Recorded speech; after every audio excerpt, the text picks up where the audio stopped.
How's it hanging, fellas? I'm OrosZ, and this is another episode of Borderlands The Handsome Collection, and in today's episode, I wanted to talk about the Shredder Fire. It's a really hard to obtain legendary assault rifle, and it always eluded me as a kid because I've seen videos of people using this assault rifle, and it looks really fucking awesome, but I've heard people say that it's not really all that good. But out of all the legendary assault rifles, like the Hammer Buster, which is not all that great, then you have the Madhouse, which is just straight up garbage. And then you have the Varuk, which I really like the Varuk, but this assault rifle always felt like probably the best legendary assault rifle, even though I heard people say it's not good, but I always wondered why did people say that. So today's episode we're gonna use it a bunch and find out what's up with this assault rifle. Took you long enough. Another one sarcastic fucking. Got some work for you. Hey, your dumbass Vault Hunter pal is here, Brick. Sounds like Brick is recruiting only annoying fucking sarcastic assholes to his group. Talked about Grand Theft Auto 5 in last 2 episodes ago, and then about Borderlands 4. One thing I wanted to mention but that I find funny. I fucking hate this mission, by the way. It's so lame. You gotta pick up fucking like flags and then defend them. Like, really defend the flag? That's what we're fucking doing? Sure. Wish all these weapons I didn't pick up like in... Oh, they are still here. Maybe I could like run around here and pick up all the weapons I didn't pick up earlier, and I can sell them. I talked about how Borderlands 4 has been shown at Bilibili World, which is a convention, kind of like TwitchCon or some shit, except for China. And I've seen people talk about like... I mean, not like a lot of people, but I've seen people make comments about how, oh, why would Gearbox bother to show off Borderlands 4 at this Chinese convention? And I don't think people realize, some people don't realize, just how little they matter in the grand scheme of things. Well, like when you take the audience, the gaming audiences, you think the West makes up the like majority of the audience that like is into gaming? No, it's fucking Chinese players. For every like Western like gamer you have, and by Western I mean like both European, American, North American, South American, like all of the West, for every Western gamer you have, there's probably 5 Chinese gamers that, you know, video game developers would probably want to get their attention because there's money to be made in China by selling entertainment products like that. Gaming is fucking huge over there, so... Hate to break it to you, but if a video game developer were either to appeal to a Western audience or an Eastern audience, I think honestly it's better to appeal to Eastern audiences. And I think more and more video game developers recently realize that it is better to start appealing to Eastern audiences instead of Western audiences, because a lot of games I've seen announced, for example, at the what was it called, Summer Game Fest, feature like really hot characters.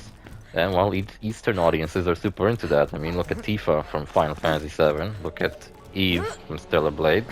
Look at 2B from Nier Automata. Potato Patata. And... you know what? I expected there to be more shit laying around. There's something up there. I thought it would be worth it to run through this entire place to pick up some garbage, but I don't think it was. I don't think it was. I left that crate with a bunch of guns in that one bonus area, but it's so far away. I don't know if it's worth it. Maybe I'll run there. So yeah, if you were wondering why is Gearbox showing Borderlands 4 at this Chinese convention, is because it's fucking way more influential than fucking Summer Game Fest probably was. So yeah, there you go. You have your answer as to why. Face McShooty. I know some people leave Face McShooty alive and then try to scope him all the way from over there. I've seen people pull that off. But if I attempted that, I bet I would be stuck here for like 5 episodes trying to shoot Face McShooty in the head all the way from the other side of the map. I think that's why they put him in such a weird spot, specifically for people to try to scope him out from the other side of the map. I think that's kind of funny. I never tried that, and I was thinking of doing that, but I would have probably just embarrassed myself. sit there for ages trying to shoot him. Oh, you fucker! It's kind of. Oh wait. There we go. Thought it would be disabled. Wait, the white gun disappeared, but the green ones didn't disappear. Could it be that depending on the rarity, the guns stay on the ground for longer? Wow, I never thought of that. That's pretty weird. Oh, look at that, more shit to pick up. That's cool. So, yeah. Billy World, Borderlands 4 is shaping up to be fucking awesome. There was more gameplay of Mafia the Old Country, and some people have been complaining how it looks kind of stiff, but nah, man, I'm still so super into that as well. I would like to see more like actual gameplay. You know what I would like if they just released demos for Mafia the Old Country and Metal Gear Solid Delta? I don't think Borderlands 4 is gonna get a demo. I don't think Borderlands 3 or 2 got a demo. Maybe they did? I don't know. But I would love to see at least those two get a demo. I feel like demos are recently, like, making a very small comeback. Especially on Steam.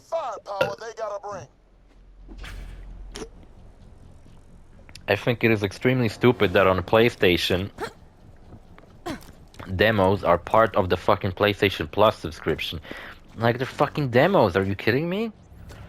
That should be just like a thing. Like, as a kid, when I you know, had only a handful of games on PlayStation 3, I would spend so much time downloading demos and just playing them over and over. Like, I remember I played so many fucking times through the Lego Batman 2 demo, like, Jesus Christ. You'd think I would eventually play through the whole game, but I'd actually never played through the entire game. I just played through the demo, like, over and over.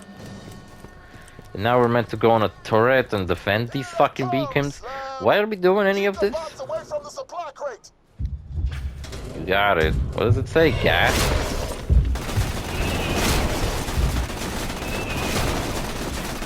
Wish you could zoom in. Now, playing this game actually kind of gives me those GTA 5 vibes. I did another quest line I did in GTA 5 was for a gang called the Hooligans.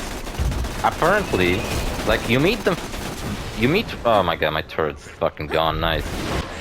Ron is being assaulted by these guys inside of Trevor's old meth lab, which confirms that Trevor probably abandoned his life of crime and moved on to different things now.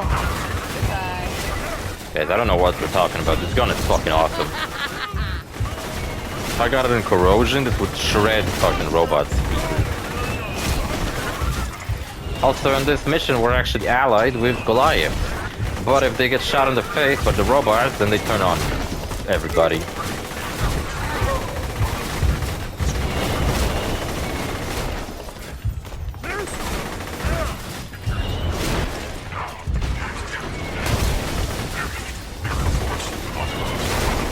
Imagine if I got a shredder fire with slag elements on it. That'd be fucking amazing. Also, I said how hard to obtain shredder fire is, but it used to be the case until a DLC introduced an enemy that actually has the shredder fire as part of its loot pool. So if you want to get the shredder fire, you just have to get to the final DLC of the game. And then there's a big ass robot you have to fight called the Uranus. Or Uranus, and he's the one who dropped the shredder fire.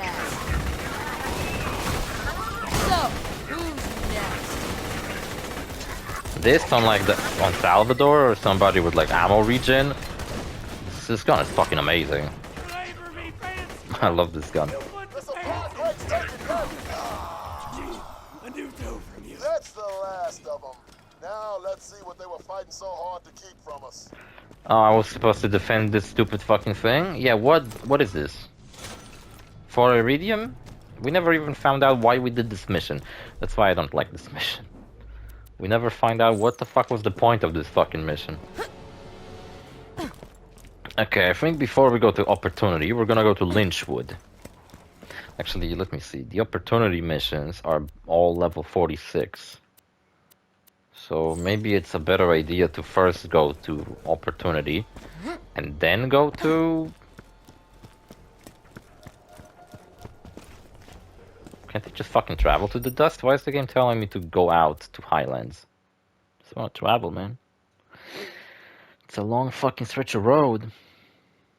Like, physically, if you look at the world map, you'd find out that the Highlands and the dust are, like, far away from each other. Actually, are they? You just have to go through the Highlands. Well, the dust is meant to be, like, really far away from the rest of the world. There's, like, a volcano. I think if you're in the Highlands, like, you're closer to it, but... I don't fucking know. I don't care. Whatever.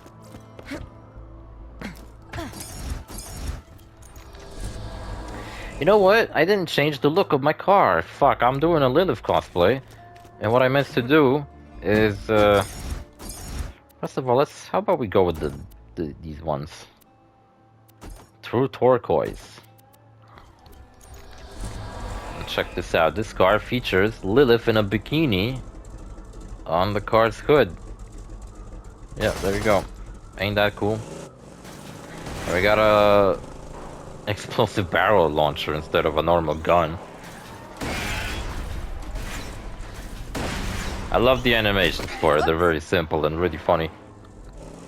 Find Horace in the dust. Oh, that's that way. So I didn't even need my... Actually, fuck this shit. I'm going this way. Maybe we can get the Varuk. Maybe we can get the Layuda. Maybe we can get the Nukem. There's so many fucking legendary guns you can obtain in the dust. It's actually really awesome. That's why the dust is probably a lot of people's favorite location in this game. I think mine might be... It might be in like top 5.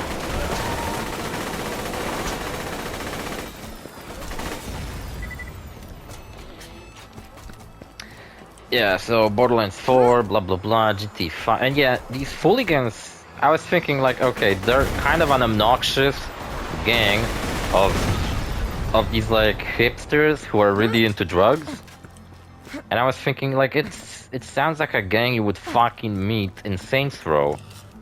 So how is it that when Saints Row Reboot came out, it was fucking cringe as fuck?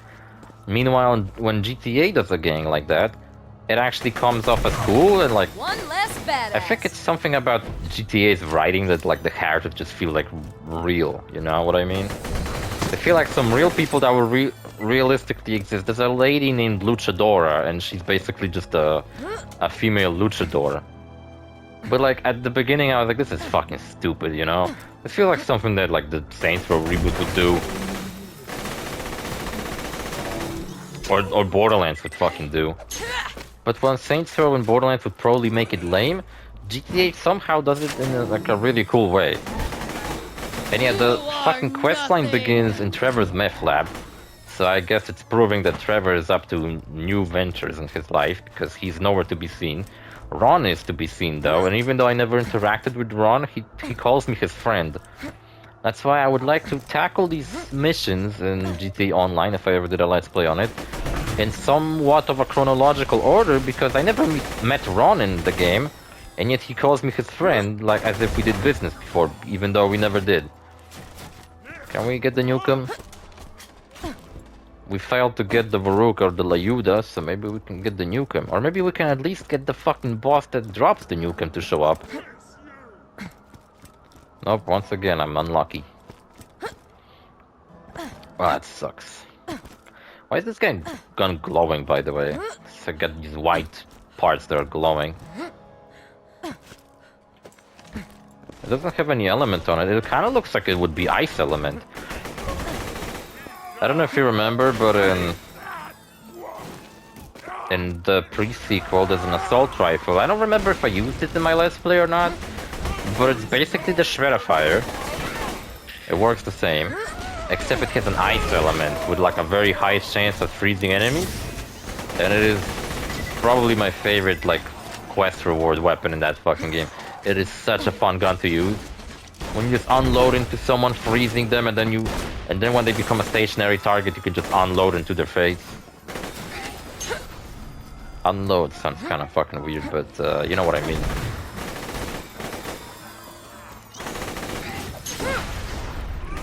Just give up.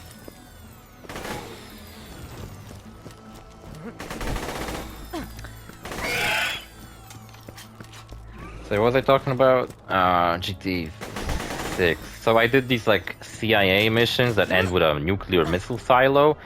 And the Fooligan mission questline has like 2 missions where you're tripping on acid, and it's even crazier than that one mission where Michael was tripping on acid. Remember that mission in the story of GTA 5 where Jimmy drugged Michael? And then you had that like funny little drug sequence where you were harassed by monkeys, you flew through the sky. This game does that too, except it does it so much fucking like more creatively.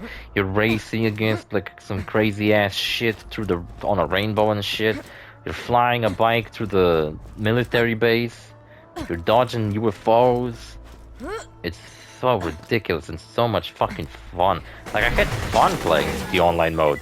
I just kind of treated it as if it's like just like a standalone single player game, and I had way more fun. Like, cause I kept hearing complaints about GT Online being boring and shit like that. And sure, if you play that game and nothing fucking else, then it might get boring. But if you play GT Online, like let's say once a week, just to pick up some money, and then you only do the like actually interesting story content, then you can kind of treat it like a single player game. And that's what inspired me to maybe next year do a let's play on GT Online before GTA 6 comes out. And then when GTA 6 gets an online mode, I think then I'll just start playing it as it comes out. I'll become a fucking GT Online 2 YouTuber. Maybe I'll even play just that, because I don't know how much free time I'll have on my hands next year, so... I say all that, you know, like, oh, I'll make a let's play of this, I'll make a let's play of that, but honestly, I'm not sure if I'll have time or opportunities to make let's plays next year. I wouldn't want to give up on doing it because I still really like it, but yeah, it might not be so easy, so straightforward, you know. So what am I doing? Pick up McNally's Echo. Is it in the same place? Oh, it is. What's up, man? Logins. No missions, man. You only ever gave me one. Hey y'all, welcome to the new and improved Kitchen Ride. Now it's you. Oh look, it saved that I wanted to use a barrel. Usually it just resets back to the... You don't step off, my boys will have something to say about it. Alright, I'll surrender. Just rob me and get it over with. Nah, I won't rob you. I won't even bother to waste time on you.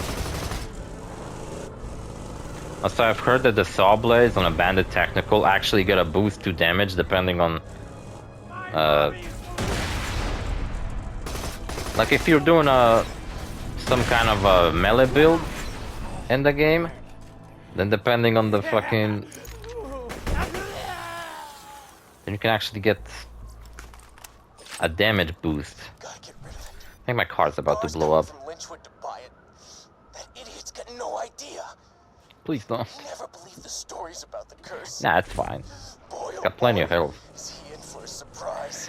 Oh, so this guy we just killed can drop you the jackhammer, the hammer buster, whatever the fuck that gun was called. But we did use it in the past, where I found it in a vending machine. I don't know if you remember. It was like one of the earlier episodes. And like even recently, regarding my Let's Plays, I was thinking that... You know, I was thinking that, okay, I'm gonna do the Demon Souls Let's Play, and then my Tomb Raider Let's Play, and maybe I'll actually take a break from doing Let's Plays, but... well, right now I'm gonna focus on beating Borderlands.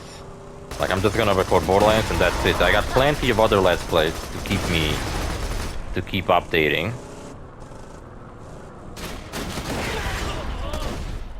Oh, these assholes are back. Also, I would recommend killing them, like, outside of a car. Because when you're killing them with a car, you don't get as much XP. Such as OrosZ, you know, that unique psycho enemy? He doesn't give you nearly as much XP if you kill him with a car. And also, yeah, I didn't get the Slaga either. In this one place, on one run, you can get the Varuk, Layuda, the Nukem, Hammerbuster, and Slaga or Maggie. And I didn't get a single fucking legendary this time. I got quite unlucky. Whatever. I got those weapons anyway, so it's like... I'll probably use them in some future episode. I mean, the Hammerbuster we used already, the Varuk and the Layuda we haven't. But on my soldier character, they're actually level 57, so I'm not sure. I don't think I'm gonna hit level 57 by the end of this playthrough. I would like to, but I don't know if I'm gonna. And the Slag I think I have on one of the characters, so I should be able to use it. Oh, and by the way, I was talking about these unique rarities, and I actually have a Seraph weapon on one of the characters, except it's a Seraph weapon on level 35, and I have no fucking clue. How did I ever got it? It's like a Tedior shotgun, and it's like a really unique spread pattern where the bullets are kind of moving as they fly. It's like they expand, and then they come closer together. They expand, come close, expand, come close, in like a wavy pattern type of thing. I don't know, hard to explain, but it's an interesting gun. I have no idea how I fucking got it, but it's like the rarest rarity ever. It's a pink rarity. And I got that gun on my Psycho character, who is level 30 something, so on that character this gun might actually help me out a bit. Because I've heard that that gun is actually really shitty, even though it's like a super rare gun. That's the thing about these Seraph weapons, that only a handful of them are actually worth using. Every day, the sheriff of Lynchwood sends whatever iridium she's yanked from the mines back to Jack. That stops today. You're gonna blow up the train that she uses to transport the stuff. Get to the demolition depository. Alright, so it seems like Lynchwood missions are level 48, while the Opportunity missions are level 46, 47. So we're gonna do Opportunity first. Let's go with the main mission for now. And there's plenty more missions here. Let's go back to Overlook. Travel to Opportunity. Out of Overlook. And you know what, before we finish this episode, I would like to see that one place. I remember in a previous episode... Oh, what the fuck is this? Hyperion contract. Hyperion Corporation wishes to extend an olive. Oh, you gotta kill 100 bandits. You know what sucks about this mission is that you gotta kill 100 bandits, and you gotta kill specifically 25 with each element. What if you happen to kill 26 with one element by accident? Then that means that you basically fucked up this entire like side objective. You have to, like, for fuck's sake, make it like 10 bandits with each corrosive, like, elemental weapon, right? Because like you gotta kill specifically 25 bandits with with a fire weapon, right? And if you and fire spreads, so it's like if you happen to kill 26 enemies with an elemental weapon, it's so impossible to do, like specifically this amount of enemies with each element, especially on my character, who causes elemental damage even without elements on any gun. It's fucking ridiculous. Yeah, and by the end of the Fooligan questline in GTA Online, I swear to God, Michael's fucking therapist turns out that he became some evil fucking bad guy, and he's the main villain of that questline, where one of the Fooligans is like a really, like, he knows a lot about very specific drugs, and I don't remember his name, but Michael's therapist wants to kidnap him. I just wanted to see what this fucking place is. Super badass stalker. Is that it? Is that all that was here? Okay. I was talking in some previous episode about this location being really weird, and that I was wondering what's up here because I never went here, but there was nothing here worthwhile, so that's nice. He becomes a fucking main villain. You have another acid trip where you have to shoot clones of yourself, like, inside your head. And then at the end you have to basically do that fucking mission you did in the single player where you storm a plane using a smaller plane.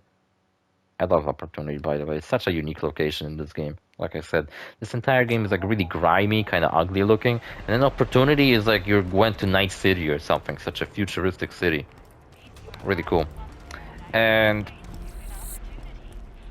he becomes the main villain, and at the end of that quest line, you get this like really awesome electric sports car. bioscanned and speaking a password in his voice. which is awesome If you can because kill one of Jack's body doubles in Opportunity, I didn't spend can any get money you through on that door. any fancy cars. I only have one car, which is like a drift Camera's car. on?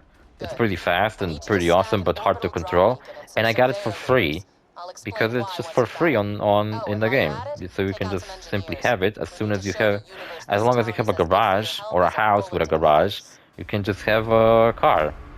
And then and after doing that Fooligan quest line, I got like a sports electric car. And yeah, it's my go-to car. I upgraded it for about 25,000 maybe dollars. Okay, I did spend a little bit on upgrades because having bulletproof tires is quite helpful. And then after that, it's like my go-to car. It's super fast, durable now that I've upgraded it. And it's like it's like all these complaints I've heard about GT Online, now that I've been playing it myself, I just don't see really. I mean, I don't know, maybe if I played the game like as it was being updated and not down that all the updates are available to me, the game would have come off as like boring or whatever, but I've been having a fucking blast playing it so far. So, like I said, I just simply don't get all these complaints about GT Online being boring or being... I do feel like some of these missions, like the one where I stormed a nuclear missile silo, where I literally question, like, am I even playing GTA anymore? I'm fighting some fucking cyborgs. What? What is he talking about? Got a mission with a hat as a reward, which I always love doing those. Statuesque. Alright, we got plenty of missions to do here. Home movies, I think this one's the closest to us for now, so... Kill Foreman, we can do that at the end, because that one's like further away. And Opportunity is kind of like a big, very convoluted, multi-layered circle. I almost wish this game had a map like Borderlands 3 does, which I know a lot of people complain about Borderlands 3's map, but in my opinion, it was fucking amazing addition. It was really well done. And then Monster Hunter Wilds had the exact same map type, where it's like a 3D model of a map, and people were praising it. Meanwhile, people in Borderlands complained about it, so it's like the exact same type of map. Why are one group of people complaining about it while the other is praising it? I don't quite get it. So yeah, anyway, I think how long is this episode? Fuck, it's 27 minutes. Alright, fuck it, we'll keep going. Look, we've got a little recording icon in the corner. Shoot statues. Nothing's happening, Claptrap. Also, let me try using my Invader. No, wait, Trespasser. There is a sniper rifle called the Invader, but I don't think it has the same effects as this one, where this is supposed to ignore shields. Oh, he had a helmet on and it actually protected his face. Damn it! Unexpected. Okay, I didn't run into any enemies with shields just yet. So it's kind of funny.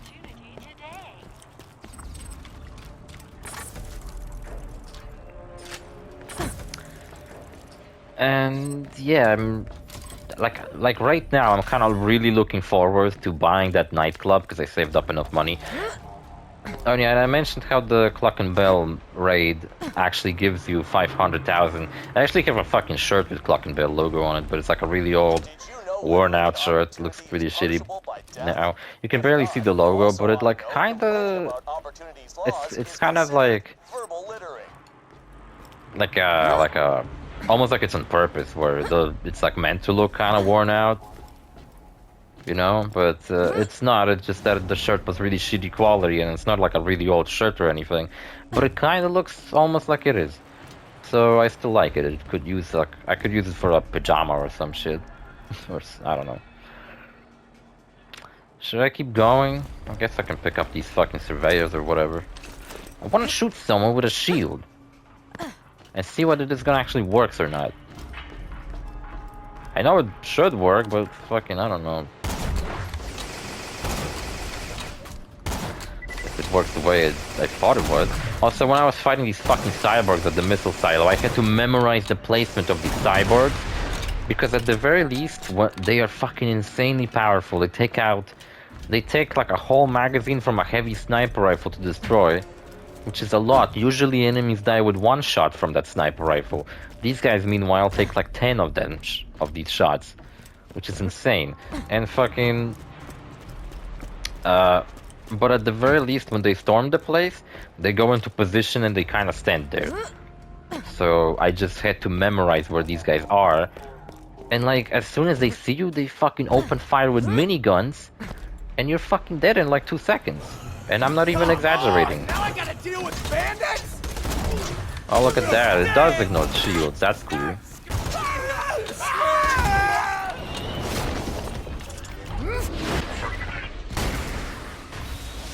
That is rather cool that I can ignore shields like that.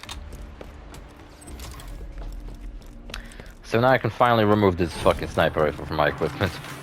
Because I got a different sniper rifle that I'll show you fucking what sniper rifle I have. I have this one, way better in every single fucking way. It's a legendary.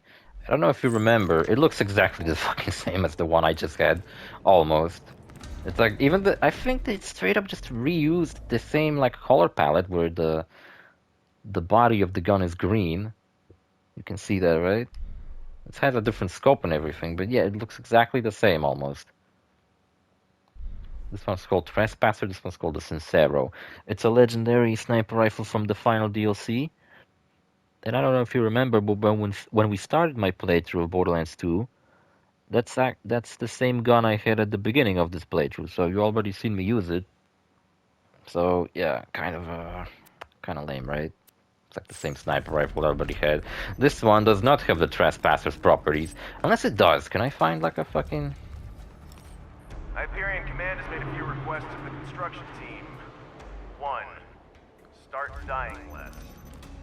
Right? Looks like that was the only thing on the list. Still, sound advice. Oh, wait, there's some guy. Well, I don't know if he... I don't know if it ignores shields, because it just kind of obliterates everybody in one shot, so... I don't know. I guess at the beginning of this playthrough I might have found out whether this ignores shields or not. We got all these things over here, and now we're supposed to place them around or whatever. Surveyor bots to fly wherever you want. If you slap the lures on some Jack propaganda, the surveyors should crash into them. Could be fun. Could be fun. I don't know, to be honest, if it's gonna be fun, but it could be. We'll find out next episode, as I'm pretty sure we already hit the half-an-hour mark. We did. So yeah, I'm gonna keep on doing this quest line for now. And see you fellas in the next episode. Bye.